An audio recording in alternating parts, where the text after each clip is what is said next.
I just talked to Kara. I said a lot of stuff that I shouldn't have said. So just put your fingers in your ears at the part where I reveal too much about myself. And just project on me whatever you want. It's a lot better. People do project on you too, don't they? I'm sure.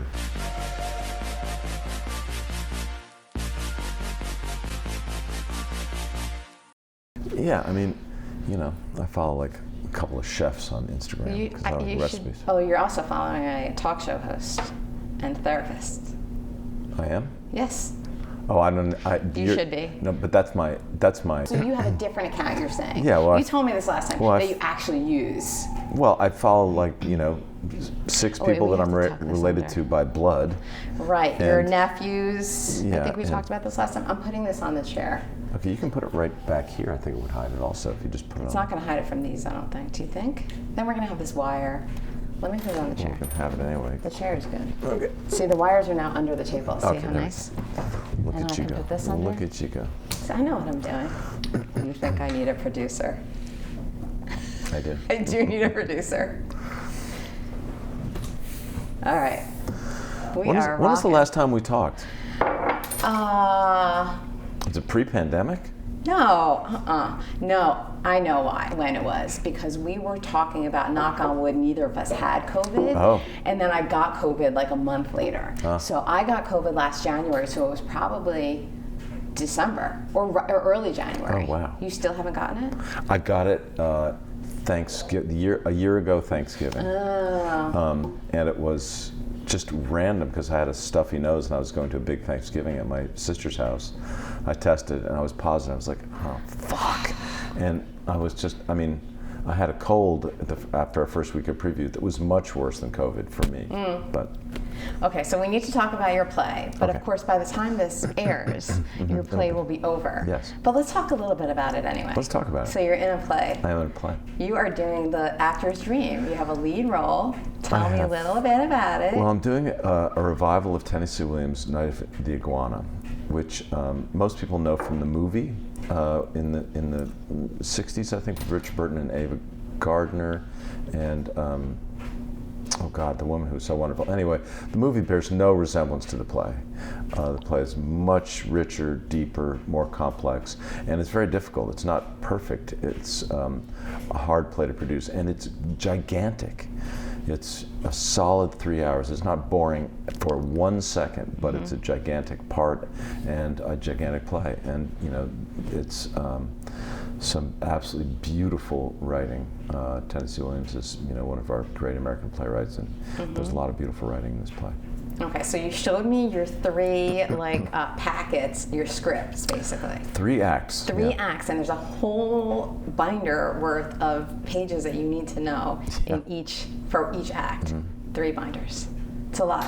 It's a lot. When I first started rehearsal, I would literally wake up in the morning quaking with fear and just thinking, there's no possible way I can do this.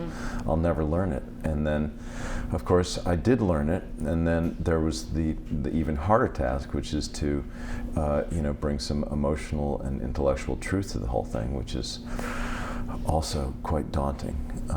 But that's what you're built to do. Yeah, that's my job. And this guy he's really complicated, and he's really filled with contradictions, and he's not a good guy on the one hand, but he's also incredibly human and incredibly aware of his own hypocrisy and his own contradictions and his own flaws. And he basically starts the play asking for help, and he's asking for help the entire time. Okay, cool. I'm going to remember that when I see it on Sunday, your last performance. And I'm going to want to see you after it's over. And I learned from this video series on Instagram what the appropriate thing to do is if you're going to the theater. So for anybody who's unaware, if you have a friend in a play, make a plan. Don't text them and say, well, I texted you and you didn't respond, so I left. I mean, people got to take their costume off, wash their face, get dressed. You got to just give people a few minutes. But it's better to make the plan first and not expect them to go right off stage and pick up their phone, especially because I think stage actors have a tenuous at best relationship with cell phones because they go off all the time in performances because for some reason people can't seem to figure out how to turn off. It's so weird. Why doesn't everybody figure it out? And also, I don't know. the unwrapping of the candy and whatnot drives me nuts. Oh my God. And I'm not even an actor. Well, last night was also, and I did a little thing about this, was the coughing. I mean, some guy in the front row had a terrible cough, and he was just, he was not covering his mouth. He was just letting it rip as loud as he could, and it was really distracting to the audience and to the actors, and it's not fair. So, especially when people pay, people pay. I mean, yes. There's the argument that it disturbs the actors and it derails their emotional through line, blah blah blah. All true, but come on, it's really about the other people in the audience who have paid money, sometimes a lot, sometimes saved up, to go and see a show, and you distract them, from the wonderful jokes and the wonderful emotional part of the show by coughing or rattling, just like shh, save it. I totally appreciate that, and it goes for movies too. I don't like hearing people I also don't like. I don't want to hear any popcorn being chewed near me. I mean, that's a personal thing. There's a line in the play you're going to appreciate. Okay, good, because I cannot deal with that. But yes, for sure. So you have a little video series. How many episodes did you film? Oh gosh, I don't know. Oh, okay. I can't remember. If you haven't seen them, go to Tim's Instagram, and you can see all the reels on the examples of or things that you should and shouldn't do in the theater. They're good little mini lessons. I love them. All right, so I'm going to want to see you after. So you're telling me that you do want to see people who see your play then? Like an actor wants to see the people who they know who are in the audience after, or would be annoying? It kind of depends, because there are some actors who are absolutely freaked out by knowing that they have friends in the audience. I'm not one of those. It doesn't really bother me. I'm going to do the same thing, I think. But if you do want to see someone, if you want to surprise someone and say you came and saw their show, who you're close with, just wait. You got to give them a few minutes. Okay, so how am I going to see you after the show? You're going to wait in the lobby. I'm going to come out and give you a squeeze. Nice. Okay, good. But it is our final show, so there's going to be a lot of friends and family there. It's going to be it'll be brief. That's fine. So I'm going to take this time. Yeah, and then we have a little post production dinner afterwards. So. Oh, very nice. Yeah. For everybody in the play and also like all the people behind the scenes. I really don't know. I didn't organize it, so I'm just going to show up and hopefully get fed. Okay, good. So that'll be nice. Okay, the theater. So that also reminds me, how's Tyne? Because she's great. She's good. Okay, because she was going to be in doubt. Yes. And then she had some kind of thing, and she's not going to be in doubt, but she's fine. She's fine, yeah. Okay, good. She had a medical thing. She's okay. She just needs to chill. Excellent. And you and she are still seeing each other regularly and doing your thing? Yeah, I mean, we talk all the time.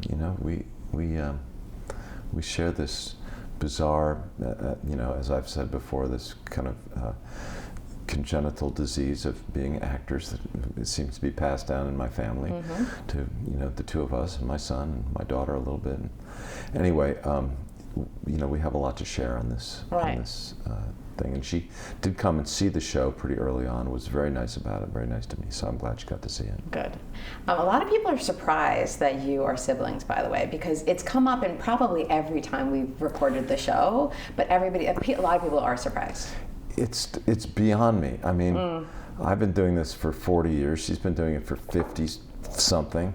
I mean, we've worked together. I just don't. We've talked about it. It's weird. I just don't understand. But I don't know. I guess a lot of people didn't know that Shirley MacLaine and Warren Beatty were brother and sister, but then they had different last names. So wait, pause. I think I knew that, but I lost the fact already. Warren Beatty and Shirley MacLaine, brother and sister. Weird. Go figure. Okay, yeah, it is strange. But you do have the same last name. We do. Speaking of which, I decided that since we have talked many times and I've asked you about things many times and we've talked about a lot of your life, today I'm doing something different. Uh-oh. So I'm not just going to ask you the same questions. Well, I mean, I don't usually just ask you the same questions anyway. As you know, we just talk about whatever. But I have these expressions, and I thought we would review certain expressions and decide what we think about them. Okay. It's not a game, and it shouldn't be kitschy or whatever, like those dumb shows that I don't like. All right. And that you don't like. Let me see if I can come up with something. I have them. So let's just figure out what we say. Okay, so doubt is the beginning, not the end of wisdom. I think that's absolutely true. I admire and I'm sometimes envious of people who operate with absolutely no doubt, but I also think they can be dangerous and misguided. But I know, I have worked with and do know some actors and some musicians who have a modest talent, but absolutely no doubt about their ability. And it's kind of amazing because I think it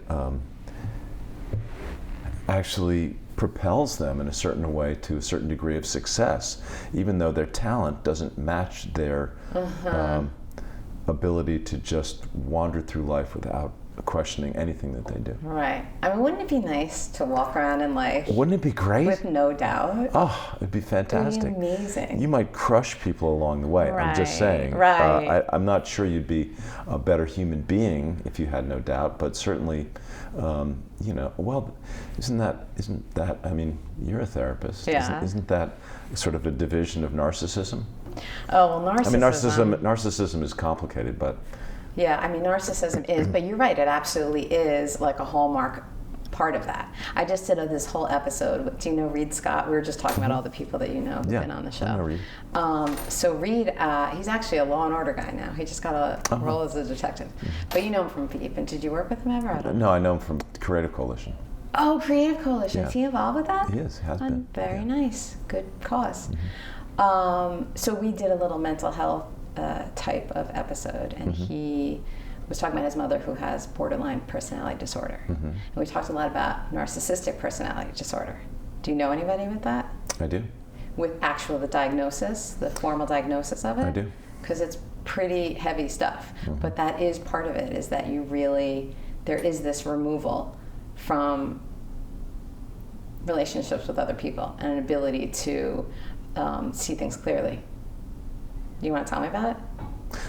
No, because I think it would be disrespectful to the people that I know who have it. But, having experienced it, I know that it's baffling. It's baffling because,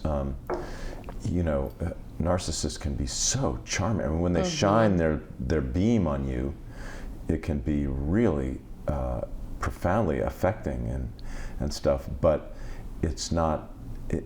It's for their own purpose. Yes. It's not really for you. It's for them. And when you realize that, it's sad and sometimes scary and sometimes just a bummer. Yeah. And it can totally change like this. That's the other thing. It's walking on eggshells. Right? It's walking on eggshells, and there's really nothing you can do about it. All right, so we'll move on from that to it's never too late. Well, that question has no doubt in it. Because it has the word never. And I think that it is. Listen, it's too late for me to play a professional baseball player. It's just too late. I'm too old. You could play retired. I could play a retired baseball player, or I could play a coach, right, or something like that. But there's certain things that it's just too late, and I'm going to have to just live with it. But it's kind of like those people. I keep a list of T-shirts that I'm going to have made someday, and one of them I've developed because I've gone to several conferences where these highly successful and usually extraordinarily wealthy people talk to a group of adoring worshipers, and they say, whatever you do, stick to your guns, don't take no for an answer, just, if you have your idea, just don't let the naysayers get in there, don't take no for an answer. And I'm like, yeah, you're a billionaire, not so much. How about don't take no for an answer unless it's the right answer? Okay. That's my T-shirt. That's your T-shirt. Don't take no for an answer unless it's the right answer. So there is some of it's okay then. Don't take no for an answer. For some certain situations, you would say yes. Well, Yeah, but unless it's a situation. unless So it's flexible guidance. It's flexible. I mean, and the thing about never too late is that for a lot of things that's true, but for some things it's just okay. Not true. So what are your other T-shirts going to say? Give me like one. Oh, I'll give you one. Life is terminal. Okay. So how does that? So what about that? Well, we walk around in the world, in this country anyway, thinking that death is like an option. It's like, no, it's not if, it's when. And so if I think we do a really bad job as a culture embracing death as part of life. We keep acting as though it's some sort of anomaly. And I was like, no, it's the one thing we all share. Mm-hmm. I mean, there's two things that we can count on in life. This is me being very philosophical. One is change, and the other is death. And there's two things that we fear more than anything else. One is change, and the other is death. And it's like, why? Why do we fear the things we can absolutely count on? We should embrace them, maybe even celebrate them in a certain way. Yeah, I'm with that 100%, and that's super interesting. You're right. It is the fear, and fears drive everything. Fears are the cause of almost everything. Fear is so powerful. But you're right, and I always think of like funerals and whatnot, and I think to myself, it should be. Why is everybody in black? They're more. I get it, but sadness, whatever. Black, everything. My son Charlie and I were talking about the fact that like a funeral would be more. It should be white. Like, you should be out in white, feeling bright, thinking about the wonderful life that person had and all the ways that person is going to stay with everybody in the room. Because the person will live on in so many ways, in my opinion, because of their impact and what they gave to you when they were alive. You're going to take that with you always. Yeah. It's interesting. One of the things that I try to practice in my life is, and I don't want this to get goopy or anything, but is gratitude. And I try to spend a little time every day thinking about the things I'm grateful for. And I think probably most people know that I've been sober for a long, long time. How many years exactly now? 41. 41, congrats. Or bravo, and all the good things. And and one of the things of having long-term sobriety that occurred to me is that I was always spending time being grateful for the things that are really easy, like I have a house, I have enough to eat, my kids, my loved ones, blah blah blah.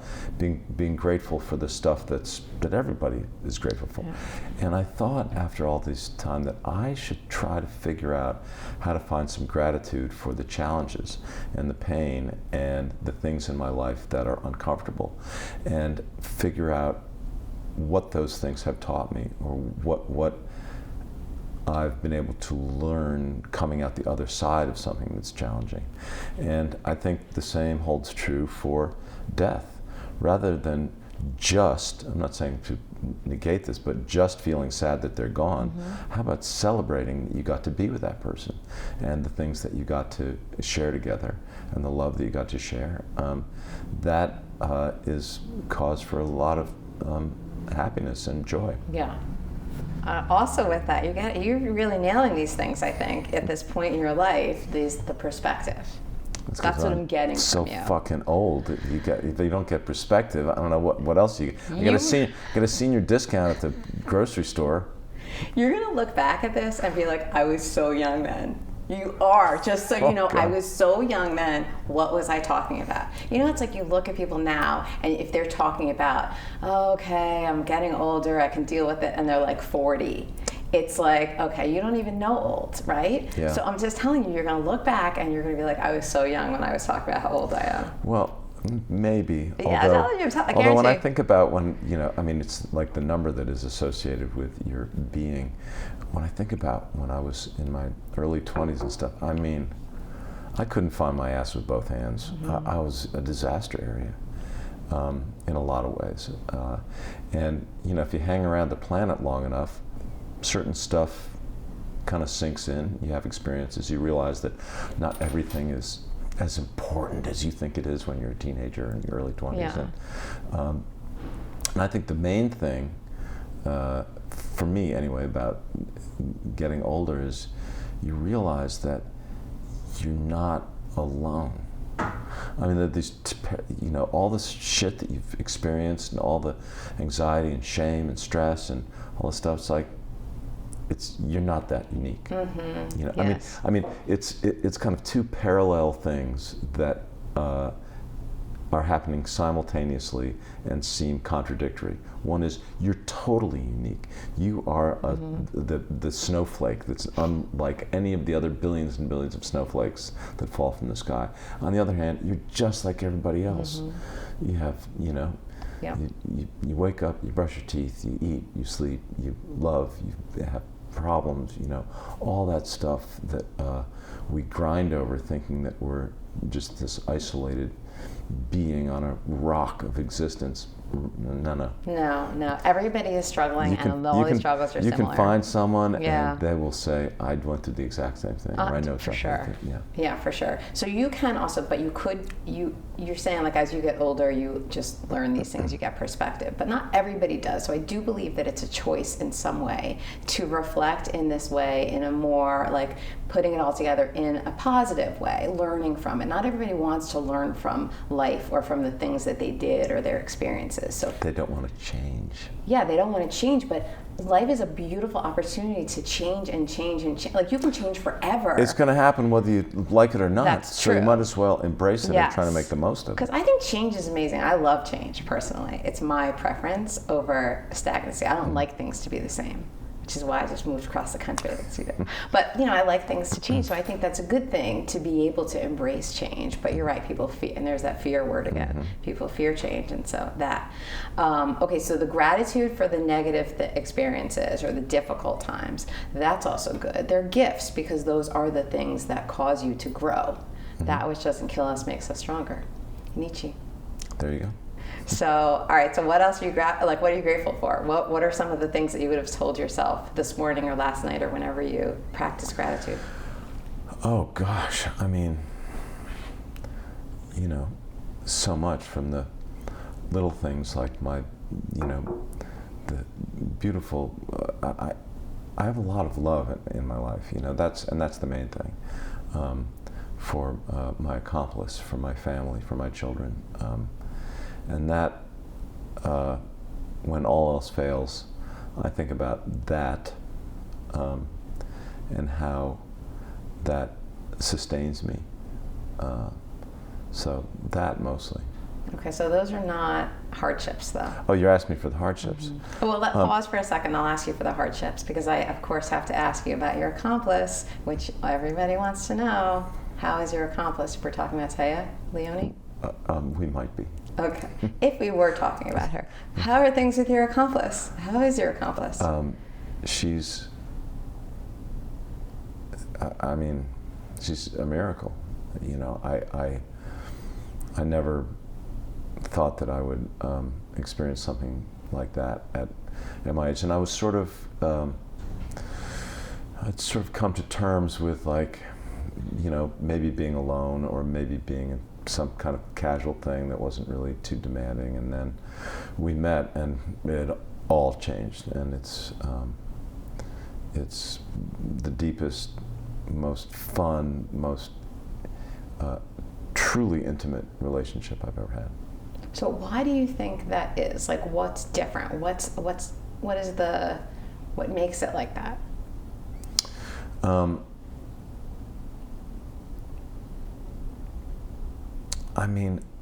Listen, the thing is that all of us human beings, I believe, I'm getting very philosophical. People are going to turn this off and go, oh. Well, they don't, because you've gotten philosophical in our other talks, and guess what? They don't turn it off. I think that everybody wants to be seen. That is, a human trait. We want someone to see us.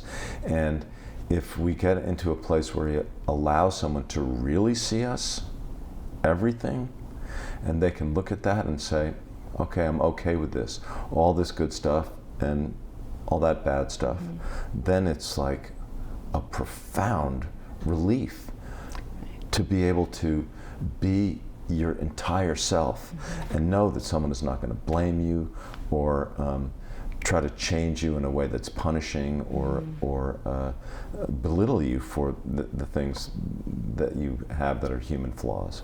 But try to help you and try to encourage you to improve without trying to fix you. So all that stuff. Yeah.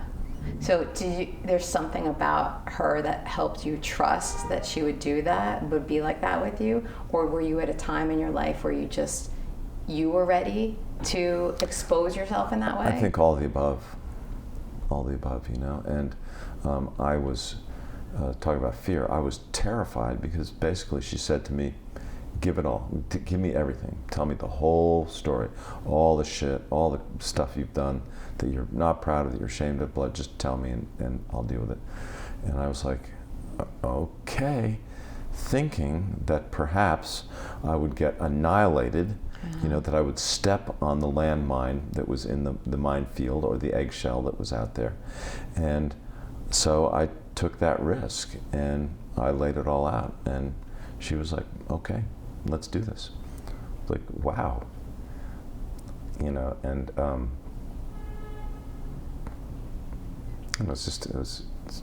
it was and has been an amazing thing, and feels not punishing at all.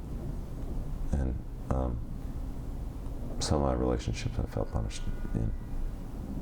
Right, which would make you think that future relationships would as well, because that was your history. Yeah, That's what you knew. Yeah, look, whenever I talk to people, I always say, young people especially, like, just go out and love people, get your heart broken. Who cares? It's not going to stay broken.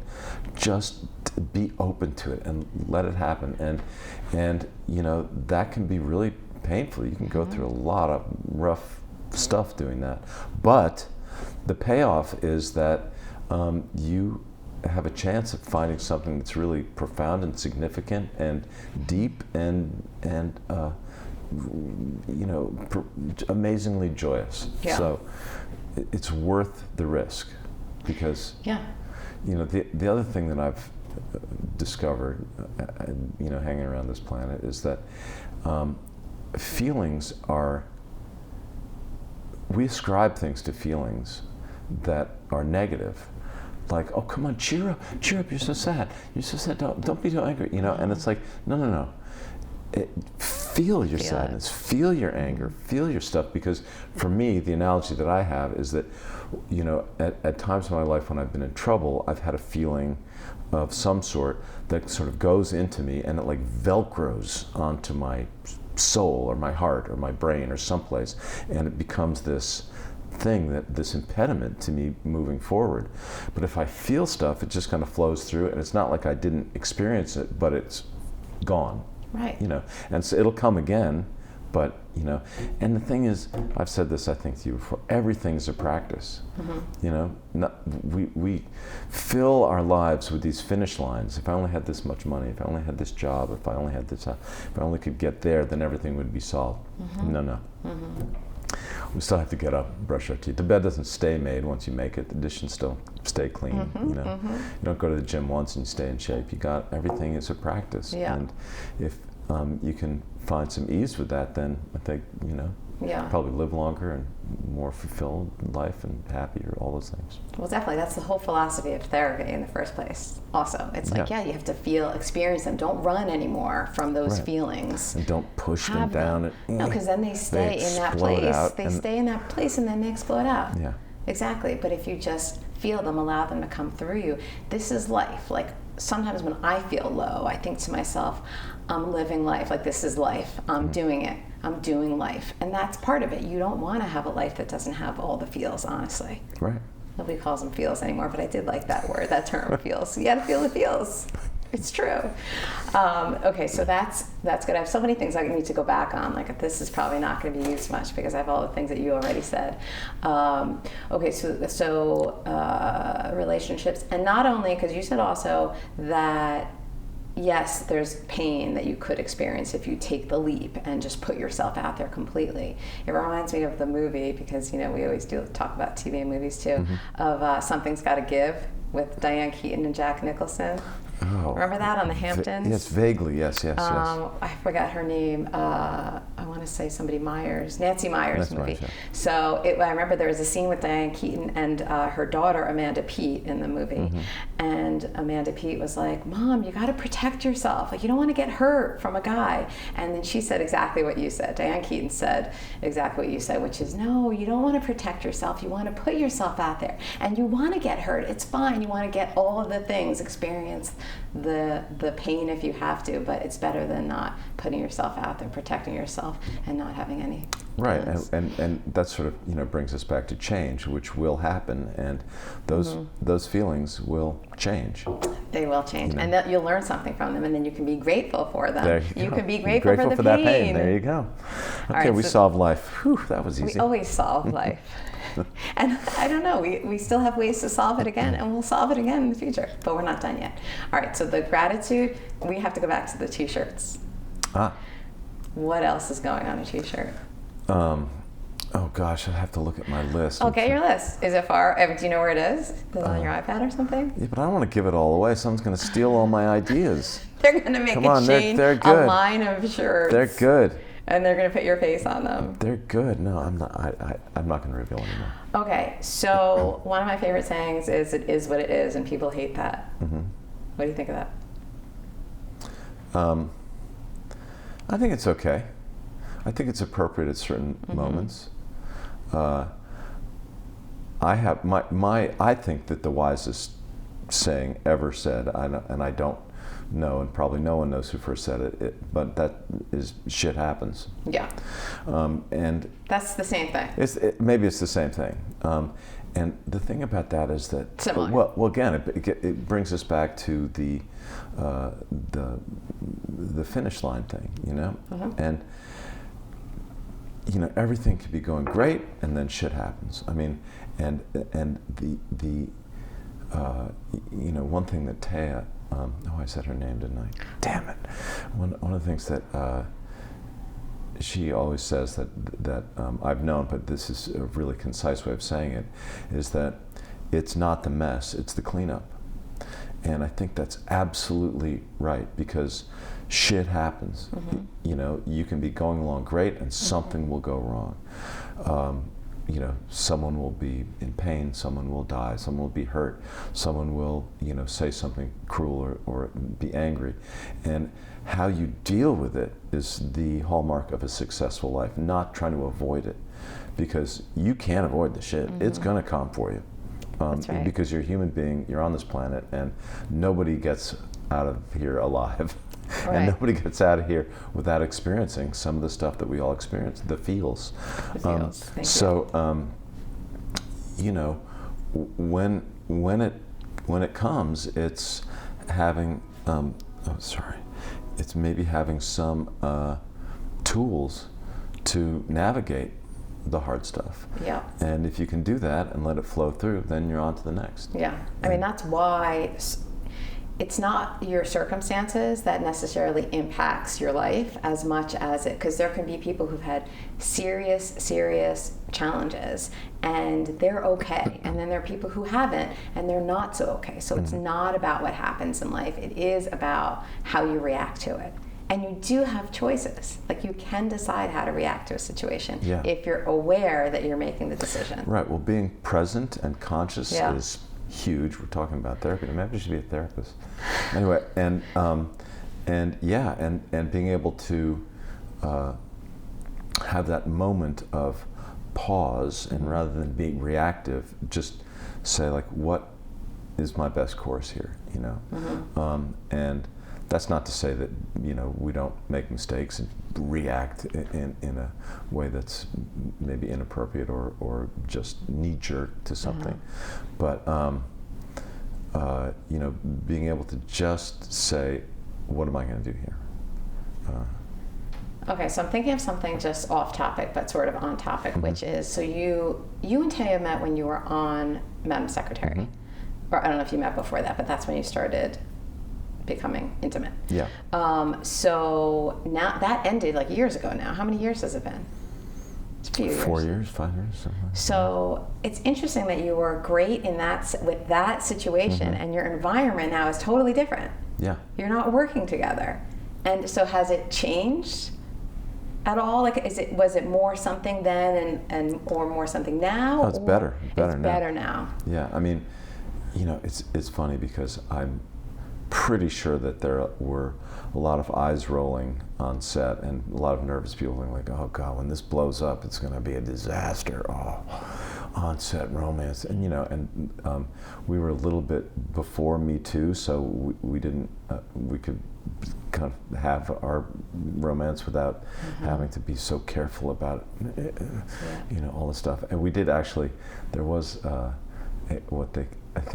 I'm not sure if it was actually called, this was called a love contract that you were supposed to fill out for CBS saying, we're in a relationship and we're at work together, so if things go badly, we're not going to bring it to work. But we never did. Oh, you didn't sign it? No, we never signed it, and we never brought our shit to work. Very good. Very good. Yeah, you guys have there's something going on that you've approached the whole thing in a healthy way, it seems like to me. I don't know much about your relationship, only the few things that you've told me. It's pretty good. Spectacular. Yeah. I also love the fact that she said, give me all of it. Like, she literally said that. Yeah. It's good. Yeah, it's good. And it's funny also, and it was so surprising for me. I showed up for work one day at Madam Secretary, and I opened the door to my dressing room, and there were like 25 pairs of Manolo Blahnik high heel shoes and all this lingerie, and I was like, what's happening here? And I was like, why do we have separate dressing rooms? Why don't I just be in there? I'm like, oh, okay. And first I was like, wait, my space, my brother. I was like, no, she wants to be with me so badly that she's moved her high heels into my room. So I'm like, I better take this. This is a good thing. That's really a good thing. I mean, that's really quite a sign of. And her dressing room turned into a place where we would take naps. At lunchtime, we looked like cadavers. We would lie next to each other and just pass out for about 18 to 20 minutes. We got so good at it. And then we could continue on with our day. So how was it on set? Like, are sets difficult? Or are they okay? Oh, it depends. Or it depends on the set? It depends. The Madam Secretary set was the best set I've ever been on. And I think that's largely because of Taya, largely because of me, largely because of Eric Stoltz, who is our executive producer director, and largely because Eric Stoltz, the actor? Yeah. I didn't know that. And largely because of Laurie McCreary, who was also our executive producer. I mean, there's that cliche about it being a family. It was a freaking family. I mean, our DP came and saw my show last night. Every person on that set, with almost no exception, I would be happy to have dinner with. From the guys that pulled cable to the people in hair and makeup. Everybody was funny, compassionate, sometimes ridiculously well educated and intelligent. Like, there were 3 people on the set who, if you didn't have your phone, you didn't have Google, you just asked them because one of them was going to know the answer. So if you were on Who Wants to Be a Millionaire or something, oh you'd be God, able to call them. Anybody just call the Madam Secretary set. Yeah, just wonderful people, and but it is weird because in this profession, you work with people intensely. In this case, for years, and then you go away, and it's like, your family is broken up. But when you see them again, even if years have gone by, it's like it's the next day. I love that. And the thing about actors that is interesting and also can maybe be sort of dangerous but also sort of wonderful is that our stories and our emotions and our experiences are our currency. That's what we use to do our job. So almost inevitably, a group of actors get together, and when they start on a project, you get to know each other so intimately, so quickly, because you talk about this stuff that triggered an emotion or an experience or a kind of behavior, and it's all out there on the table. That's interesting, right? Because you're giving yourself. Yeah. But so that was the best set. Yes. What was the worst?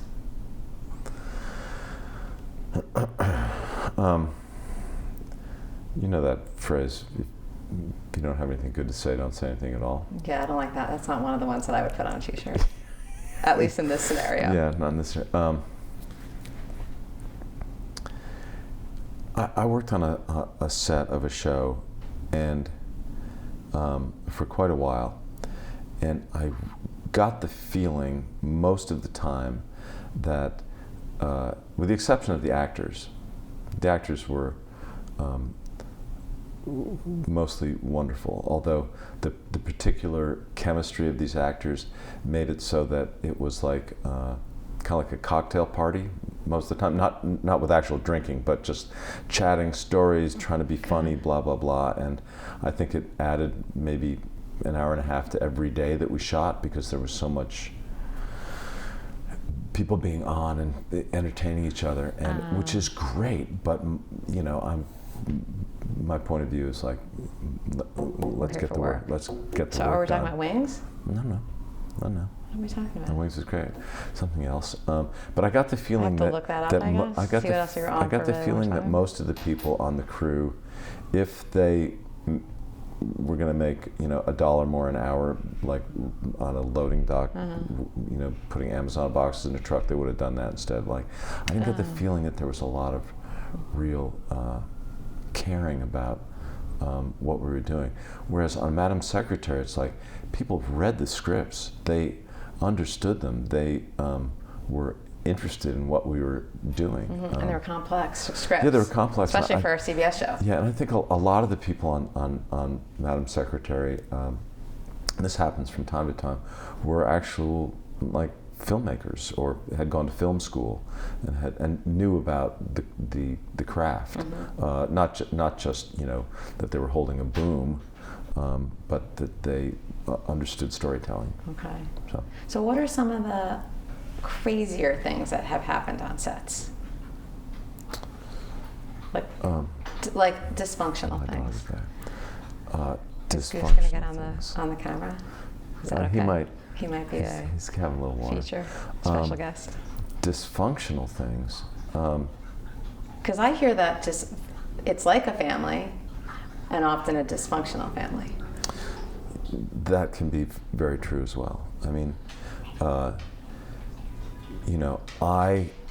am. Oh, Here he is. There's Goose. Yes. Hi, good boy. Welcome back, Goose. Hi, good boy. Don't knock the camera over. Hello. He had a nice walk. He did. Are you just so tired? Oh, that's a good boy. I am from the school that whatever's going on in your life, you leave it. Hi, good boy. And you go and do your job. Yeah. And well, you're a professional through and through. Yeah. Yeah. Some people either don't want. Some people like sort of regurgitating their emotional problems, in public or on a set, and some people can't help it. Some people don't have, there's no filter between their life and what they're doing professionally, and that can be a problem and sort of embarrassing for them and for everybody involved. And it creates delays and whatnot, right? Yeah, Goose, come here. Come here. He's hungry. He wants dinner. Oh, dinner? Well, that's what I call it. He just knows that word. Oh, okay. Do you want to stop and give him dinner real quick? No, he'll be okay. Goose, just wait. That's a good boy. Just wait. But it can be problematic, obviously. But it sounds like you've had more good experiences than bad. I think that's true. You do think that's true? Yeah. You think that's typical? Listen, here's the thing. There's so much focus on the entertainment industry and actors because it's a public thing, right? It comes into our houses, our TV sets, it's on movies, people are in magazines and all that stuff. My theory about performers is the same as my theory about everyone. The percentage of D-bags and nutbags and disruptive people is the same in every profession. Like about 15% of doctors are probably a hot fucking mess. 15% of lawyers, whew, get me away from these people. 15% of the actors, same thing. But the actors get all the attention. When they behave badly, somebody has filmed it, or someone has put it in a tabloid, or someone has gossiped about it. Usually, if your boss is a tyrant at a law firm, everybody's like, shh, the boss is on a rampage. Shh. Everybody placates them so that they can keep their job. But as I said, emotions are our currency, and sometimes things get out of control, and we just know more about the bad behavior of actors and people who are in the public eye than we do about Yes. nurses or people that work for Amazon. Right, but it's not just the actors, though, right? Like can be some nightmare people. Oh, without a doubt. Yeah. So you assumed I was talking about actors, but I wasn't necessarily. Well, no, I mean, because that's what people probably assume. It's probably an assumption people make, like you're saying, because yes, you're more public. But also, I don't know if you've noticed, but during the course of my career, producers and even movie companies and directors have become much more public, and much more, I think, aware of the power of having a public persona as a way of getting and engendering more work.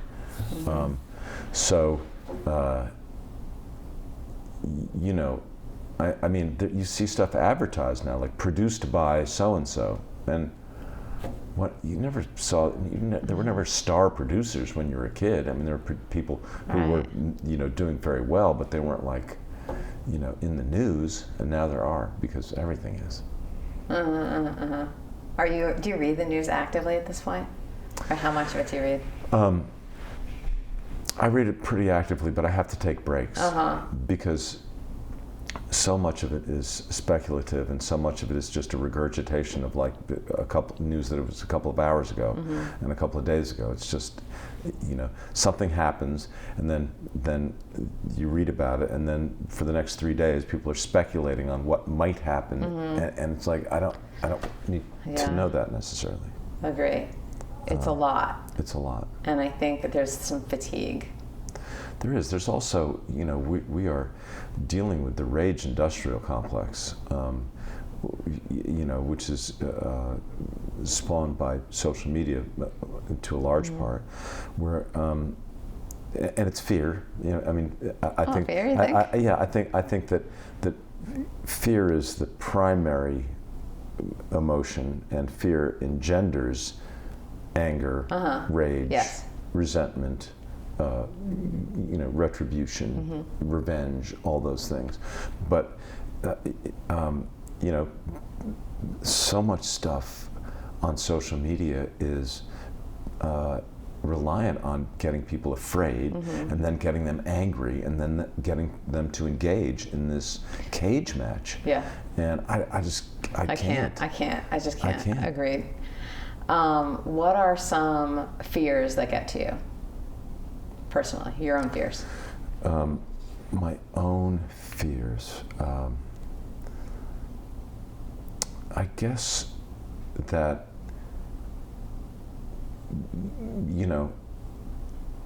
look, you go through life, and at a certain point, you look at your watch, and it's like, quarter till dead. Now, and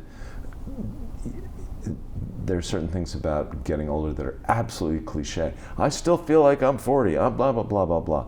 But I see the number next to the thing, and I'm going like, okay, I need to be realistic about this. Like, talk about change. Things are going to change, and I want to not be resistant to it, and not be stubborn and stupid about the things that are going to happen, because at a certain point, hopefully a long time from now, things are going to diminish for me. My fear is the diminishment of my mind. And I'm not really scared about it, but I learned that whole fucking play. Oh, God. By the way, that probably extended your brain for like a couple of years. So anyway, no, that's true. It's neuroplasticity. There's all kinds of studies supporting that your brain, you can change the pathways in your brain by doing certain things at any age you can. Right. That's one of those things. Well, my theory is, and you probably know this, is that one of the reasons that people, even when the number says they're very old, stay vibrant and young is curiosity. If you stay curious about life and don't say, well, that's the way I always did it, and that's the way I get. You know, I mean, it's fun to, you know, beef that way, to be the, you know, get those damn kids off my lawn guy. You know, turn that crap down. I can't hear myself think. You call that music? That's kind of fun. But on the other hand, you know, being open to new stuff and being curious about it and figuring out what it means for you is really interesting to me. Anyway, so, you know, I guess the thing for me is, a lot of people are talking about now not lifespan but health span, and health span is interesting to me. You know, I mean, because listen, if I get hit by a bus today, I've had an extraordinary life. I've been, you know, it's been, you know, filled with a lot of big challenges and stuff, but also a lot of joy and, you know, wonderful things. And I've been places that most people don't get to go and experience a lot of stuff, all that. Yeah. I don't want to, you know, be in a diaper in front of a TV. You know, that just doesn't interest me. And it's not like I'm actively afraid of that, but that would be something that would be really disappointing. So here's a question. Do you think that by knowing that you don't want that, you can in some way prevent that? Well, look, you know, you can, I mean, our entire culture is ass fucking backwards about this, because, you know, they say about all these things, like there's a pill for, you know, to prevent heart attacks. It's called exercise. You have to do it all the time. There's another pill. It's called eat right. You can't just stuff yourself with red meat and butter every day and expect not to, you know, so there are things you can do. Yeah. And that's not to say, you know, you can't enjoy life, but, you know, I think that if you want to stay healthy, you got to do a few things to achieve that. I mean, I think all the time about these commercials I see where a guy has a big burrito, right? Takes the bite of the burrito and goes like, oh, my heart and my stomach. And then there's an ad for this drug. And then the guy takes the drug and there he is eating the burrito. It's like, no, don't eat the burrito. You're eating something to mask what this burrito is doing to ravage your body. You know, maybe you just weren't meant to eat burritos. Find something else. But we constantly treat symptoms of stuff and don't treat causes. And yeah, I also think that by knowing that, because you're thinking about your mind also, like that's one of the things, even more than your body, that's the first thing you mentioned that you think about getting older. And I feel like that's something that you also have more, I think mindset has a lot to do with things. And so if you know you don't want to do that, your brain is already going to work towards not allowing that, or at least pushing it off as much as you can. Well, here's my philosophy about it. You know, I mean, I had, till I was about 45, the best vision that you could imagine. I mean, I would literally go to the optometrist or ophthalmologist, whoever it is, whoever the doctor is, and they would go like, "Holy God, you can see you're like a sniper. You can see everything." And I was like, I am pretty good. And then suddenly, when I was about 50, you know, it started to reality. And I was like, okay, I fought this as long as I can. I need to wear glasses. Yeah. And so, you know, rather than cry about it, I'm like, okay, I'm gonna get every frame on. I'm gonna this is my new affectation. I wear glasses, and I'm gonna turn it into a positive thing. You know, and you know, I've been reading a little bit about and seeing these ads in New York actually about hearing aids. Apparently, hearing loss is a big accelerator of dementia. And I think about all the older people I know who just won't do it. Right. Including my mom, you know, who drove me insane. I said, Mom, how long does it take you to put your hearing aids in? She said, 30 seconds. Yeah. I said, okay, so shorter than brushing your teeth. She said, yeah. I said, why don't you do it? She goes, they're just, like, why? You couldn't see them, they were tiny. And it was so frustrating to me because she was out of conversations and she was interrupting inappropriately, and people were pissed off at her because she seemed rude. She wasn't rude, she just couldn't hear and she wanted to participate, but she wouldn't take 30 seconds to put her hearing aids Yeah, in. I don't think it was about the 30 seconds. I think it's about what it represents. However, it's much better. Yeah, absolutely. I'm telling you right now. You want to just put them in. When mine starts to go, I'm putting getting them them immediately. 'Cause I Immediately. want to hear. I want to find this, and it's like, okay, so this part in the machine wore out, and I've got a fix for it. So I'm gonna, That is good. That's like the guideline. It's a part in the machine. When it wears out, you get a new one, and the machine keeps running. Yeah. Instead of, oh my God, I'm getting so old, I can't believe my hearing is going. Right, or I'm I'll gonna drive my deny car it. without brakes. I don't care. I don't need brakes. Right. It's like, no, you gotta change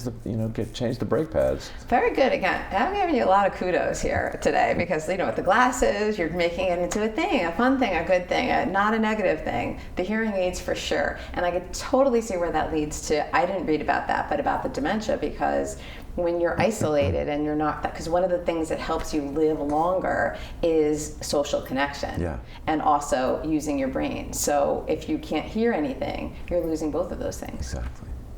Okay, so hearing aids for all. That's right. I like it. Yeah.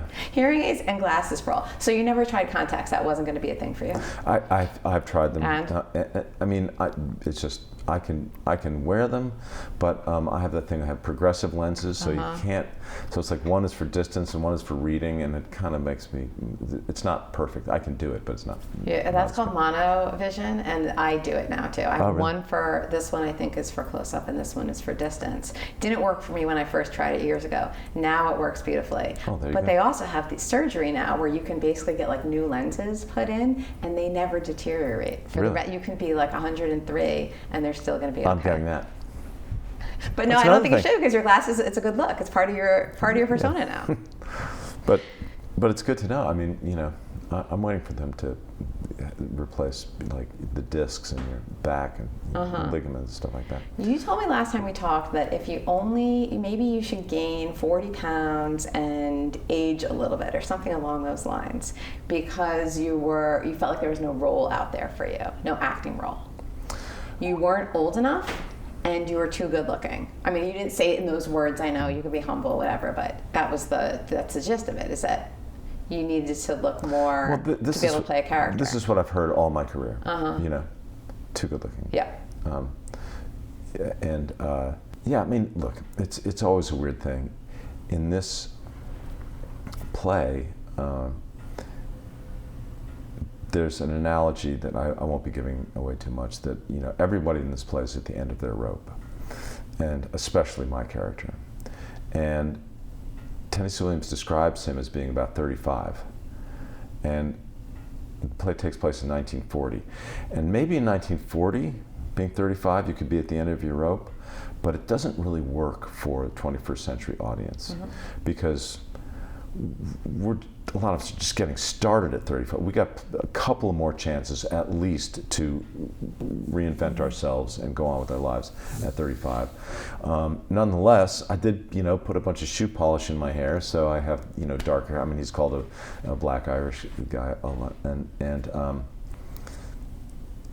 I forget what we were talking about. Age.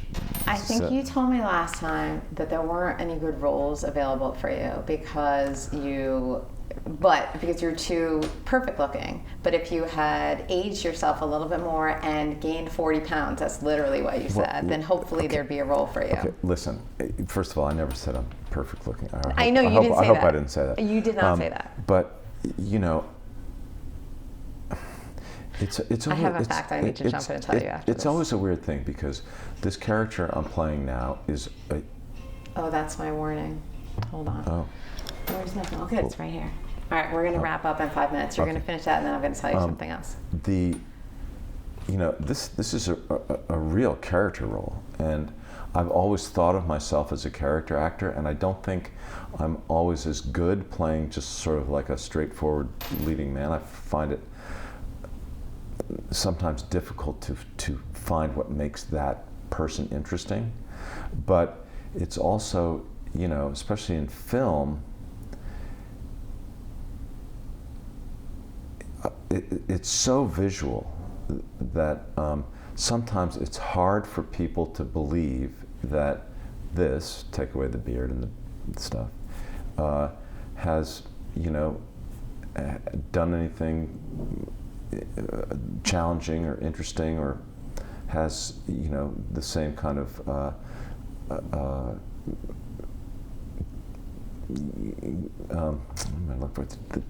the sort of deeper kind of pain that that goes with any life, and so the theater that's more available to me.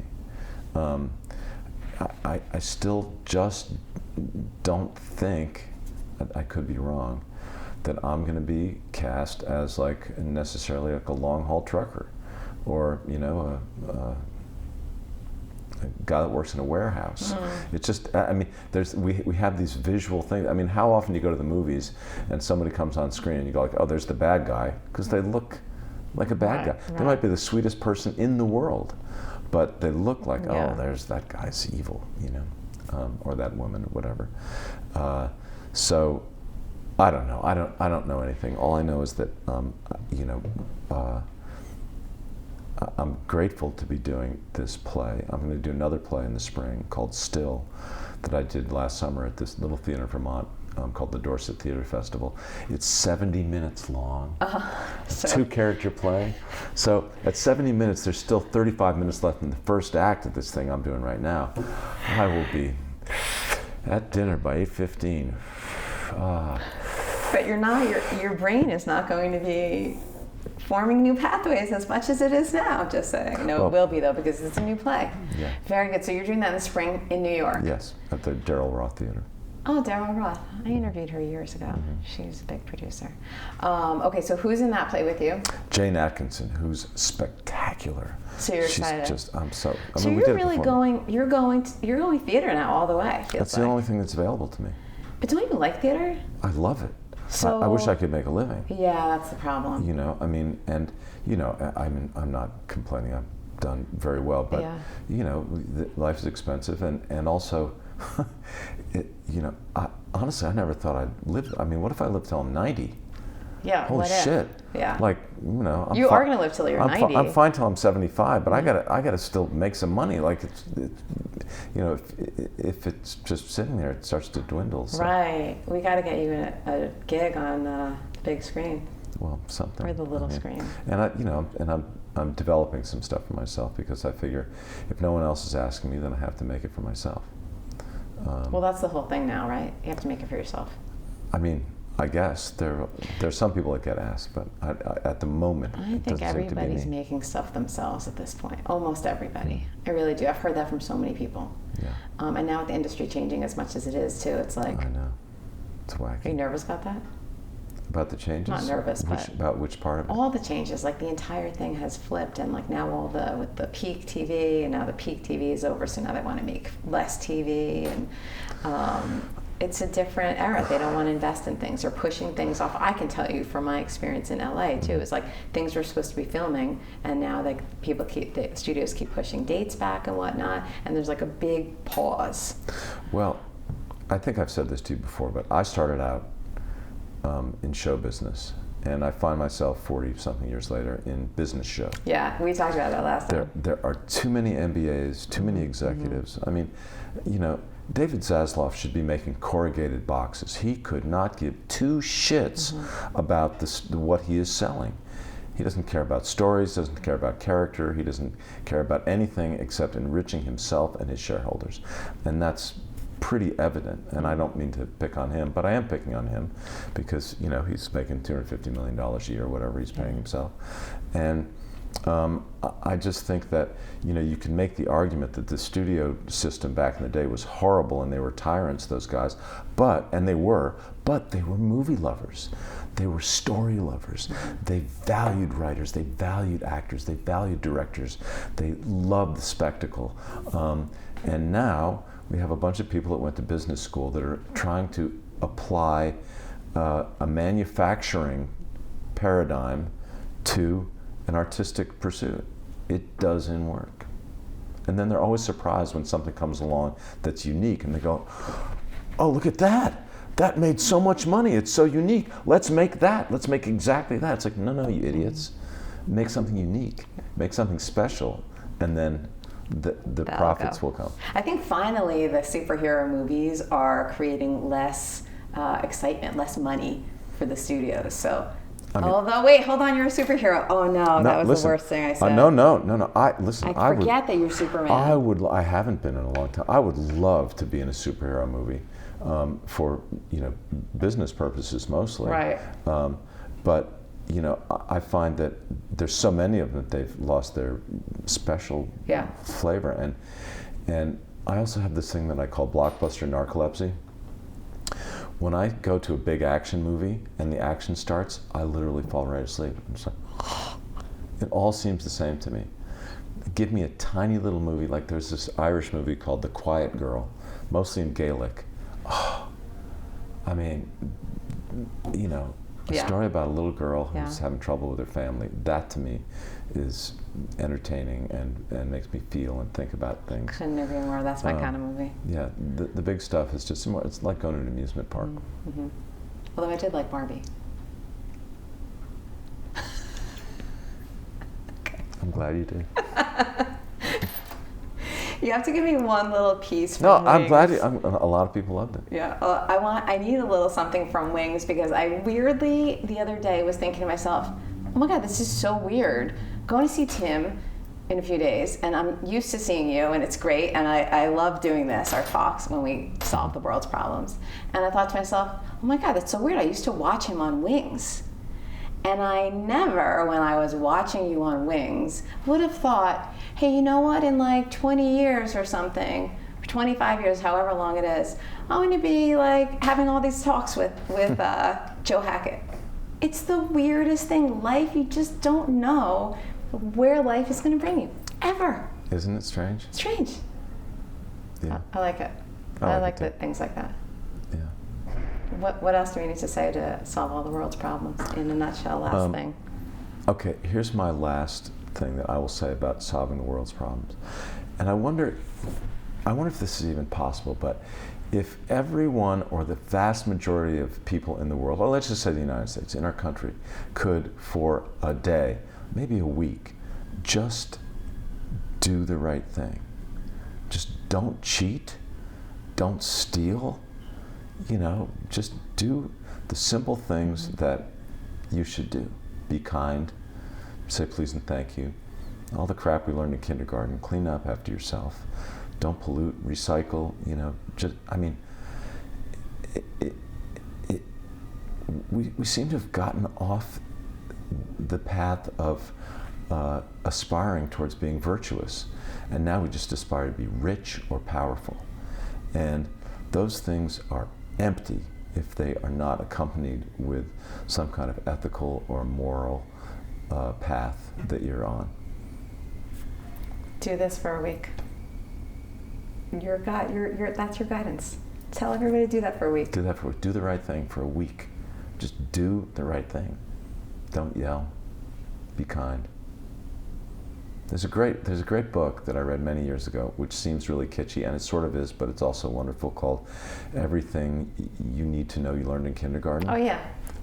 And you read it, and it's like, yeah, that's kind of right. Like, don't hit, say please and thank you, put things back where you found them, share. It seems pretty basic, honestly, it's and it pretty doesn't take a freaking lot of basic. thought. It doesn't take a lot of thought. Right. Just do it. Just do it. Thank you, Tim. Thank you. This is always fun. Yeah.